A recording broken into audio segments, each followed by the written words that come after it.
Charlie, thank you to be with us in the película. And I want to know, what did you have to learn to play your character?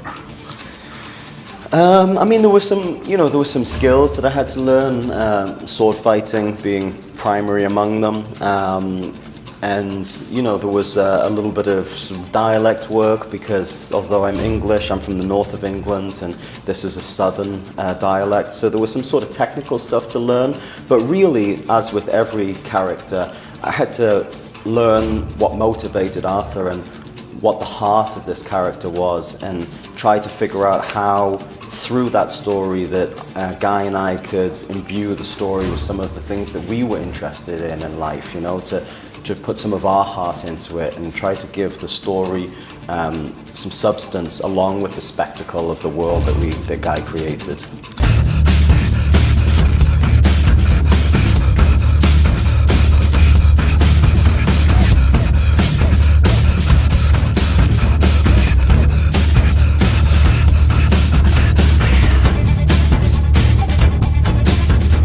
The King Arthur legend has been made many times.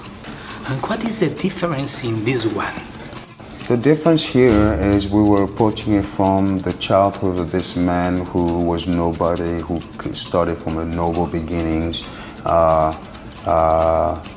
who also, once he found out that he was the heir to the throne, was absolutely against the idea that he's a chosen, that his destiny is to, strive to gain that throne back. Arthur's always been told as a nobleman who has some sense of a grand aspiration for himself, which is not as relatable as the idea of what if Arthur is just an everyman like you or I, who's just chipping along, trying to do the best for himself and live his life as fully as he can in the environment that he's in, and all of a sudden out of nowhere is told that he's the King of England. Like, how would you react to that? How would I react to that? And that's what we were really interested in exploring with Arthur, and I think that's a big departure from the way that narrative's ever been told before.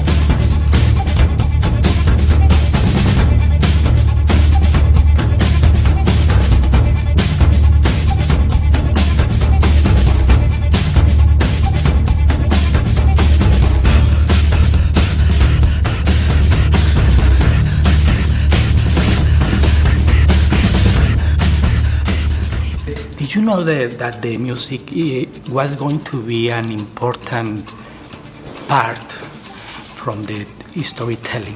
It's so interesting. As an actor, you really never have any insight into what the music's going to be. But I did feel, although I didn't know what shape it would take, from being a fan of Guy Ritchie's work and so familiar with his previous films, I knew that it was going to be something special. I think Guy's use of music in film is like, there's Guy, there's Martin Scorsese, there's certain directors that are just going to really knock it out the park with the choices they make in score and soundtrack and source music. So I was really excited to see the film for the first time, to see what he did. And I got to say, I think it's one of the best elements of the film. I think that the work that he and Daniel Pemberton did together is pretty extraordinary. I anticipate very large soundtrack sales for this one. Yes, I love the soundtrack. It's pretty extraordinary. Very extraordinary. Thank you so much, and congratulations for the movie. Oh, thank you, my friend.